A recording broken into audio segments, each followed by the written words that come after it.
علماء نے لکھا ہے کہ قرآن کریم کے 5 حق ایسے ہیں جب تک ان کو ادا نہ کیا جائے اس وقت تک کسی کو عامل قرآن یا طالب قرآن کہلانے کا حق نہیں ہے۔ حقوق کے مطالبات کی دنیا ہے اور ہر شخص اپنے حقوق کا مطالبہ کرتا ہے۔ میں اس وقت آپ کے سامنے قرآن مجید کے 5 حقوق ہیں وہ آپ کے سامنے ذکر کرتا ہوں۔ قرآن مجید کا پہلا حق کیا ہے؟ ایمان بالقرآن۔ قرآن کریم کا سب سے پہلا حق یہ ہے کہ اس پر ایمان لایا جائے، یعنی ایمان بالقرآن۔ قرآن کریم کو ماننے کا مطلب یہ ہے کہ اس مقدس کتاب پر ایمان لائیں۔ یہ مقدس کتاب ہے، مبارک کتاب ہے اور منزل من اللہ کتاب ہے، محفوظ کتاب ہے۔ اس کتاب کے ماننے میں یہ بات ضروری ہے کہ ایمان رکھو کہ قرآن کریم خدا کا کلام ہے، کتاب ہدایت ہے، سیرت مصطفیٰ ہے، سب سے پہلی چیز اللہ کا کلام ہے۔ اس کتاب سے پہلے جتنی آسمانی کتابیں ہیں وہ صرف کتابیں ہیں، مگر قرآن کریم کتاب بھی ہے اور کلام بھی ہے۔ اور کتاب اور کلام میں فرق کیا ہوتا ہے؟ کتاب اور کلام میں فرق یہ ہے، کلام جسے بولا جائے اور کتاب جسے لکھا جائے۔ پہلی ساری کتابیں لکھی ہوئی انسانوں کو ملی۔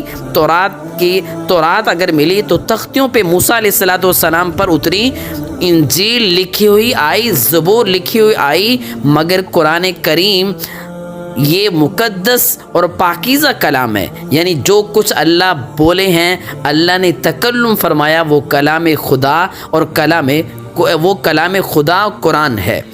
اللہ کی بولی انسان جب بولنا چاہتا ہے نا تو یاد رکھیں، اللہ کی بولی بولنا چاہتے ہیں، اللہ سے ہم کلام ہونا چاہتے ہیں، اللہ سے باتیں کرنا چاہتے ہیں تو قرآن کریم کی تلاوت شروع کر دیں۔ اللہ سے باتیں کر رہے ہیں گویا کہ آپ۔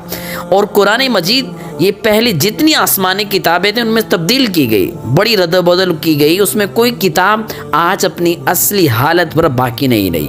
دنیا میں صرف قرآن مجید ایک ایسی کتاب ہے جسے اللہ نے اپنے محبوب اور نبی کریم صلی اللہ علیہ وسلم پر اتارا ہے، جیسے ہی اتارا ہے ویسے ہی محفوظ ہے۔ اس کی حفاظت بھی اس لیے ہے، یہ کلام خدا ہے۔ جسے اللہ بے عیب ہیں اس کا کلام بھی بے عیب ہے، جیسے اللہ باقی ہیں ویسے اس کا کلام بھی باقی ہے، اور جیسے اللہ کو فنا نہیں ویسے اس کے کلام کو بھی فنا نہیں۔ جیسے اللہ کی ذات ہمیشہ ہے ویسے اس کی بات بھی ہمیشہ رہے گی۔ کوئی آسمانی کتاب محفوظ نہیں ہے، دنیا میں آج کوئی آسمانی کتاب محفوظ نہیں، سب میں ترمیم ہو چکی ہے۔ آج ہم دعویٰ کرتے ہیں، مسلمان آج دعویٰ کریں کہ پوری دنیا کو کفر کا چیلنج کہتے ہیں کہ یہودی اپنی تورات لائیں، عیسائی اپنی جو ہے انجیل لائیں، سکھ اپنی کرنت لاؤ اور ہندو اپنی ود لاؤ۔ ہم مسلمان اپنا کلام اپنے نبی پر اترنے والی رحمت والی کتاب لاتے ہیں۔ تم اپنی کتابیں پیش کرو، ہم بھی اپنی کتابیں پیش کرتے ہیں۔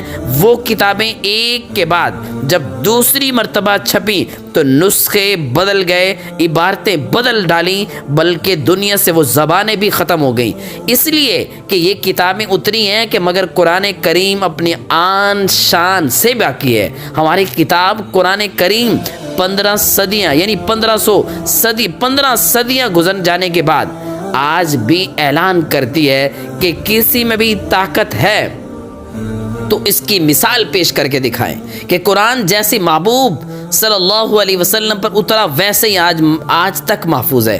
میں آپ کے سامنے تھوڑا سا اس کو دوسرے الفاظ میں بیان کرتا ہوں تو یاد رکھیں، قرآن کے حروف کو ملا کے لفظ بناؤ، الفاظ ملا کر کلمے بناؤ اور کلمے ملا کر جملے بناؤ، جملے ملا کر آیات بناؤ، آیات ملا کر رکوع بناؤ، رکوع ملا کے صورتیں بناؤ، صورتیں ملا کر منزلیں بناؤ، منزلیں ملا کر پورا قرآن مجید بناؤ۔ پورے قرآن کریم کی 7 منزلیں، 14 سجدے، 30 پارے، 114 صورتیں، 558 رکوع ہیں اور 6666 آیات ہیں اور 1771 مدیں ہیں اور 1274 شدیں ہیں اور 3,21,250 حروف ہیں۔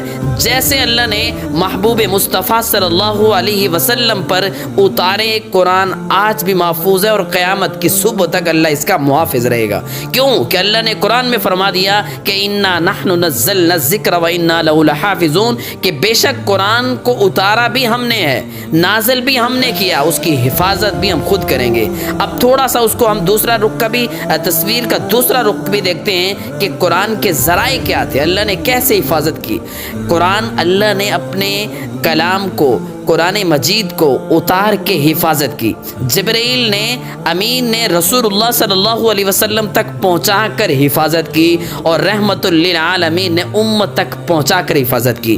صحابہ نے جان کا نذرانہ دے کر حفاظت کی۔ میں ایک قدم آگے بڑھ کے کہتا ہوں کہ اہل بیت اس ضامن خون میں لت پت ہو کر حفاظت کی۔ مفسرین نے قرآن کی تفسیر بیان کر کے حفاظت کی، محدثین نے حفاظت کی روشنی میں حفاظت کی، فقہاء امت نے مسائل کا استنباط کر کے حفاظت کی، مبلغین نے تبلیغ قرآن کر کے حفاظت کی، مدرسین نے قرآن پڑھ کے حفاظت کی، علماء امت نے اشاعت دین کر کے حفاظت کی، کاتبوں نے قرآن کی کتابت کر کے حفاظت کی، جلد سازوں نے اوراق کو بند کر کے حفاظت کی، حفاظ نے الفاظ کے قرآن کی حفاظت کی، اور قراء اکرام نے ادائیگی اور صحت کی حفاظت کی۔ مجاہدوں نے قرآن کی حفاظت کر کے دکھا دی کہ قرآن آج تمام دینی مدارس مکمل علوم میں قرآن کی حفاظت کر رہے ہیں۔ اور یاد رکھیے گا قرآن کریم قیامت تک محفوظ ہے۔ اللہ نے فرما دیا کہ اس کو ہم نے اتارا ہے اور اس کی حفاظت کا ذمہ ہم نے لیا ہے، اور قیامت تک یہ محفوظ رہے گا۔ اور یاد رکھیں کہ اللہ تعالیٰ نے جب قرآن کو اتارنے کے بعد اللہ نے بڑے بڑے لوگوں سے بھی، اللہ نے جیسے بھی چاہا، اللہ نے حفاظت کا جب ذمہ لیا ہے تو بڑے بڑے حفاظ سے بھی لے کے دکھا دیا۔ میں ایک اور بات بھی آپ کے سامنے یہاں پہ ذکر کر دوں کہ قرآن سیرت مصطفیٰ بھی ہے۔ قرآن میرے محبوب کی سیرت کی کتاب ہے۔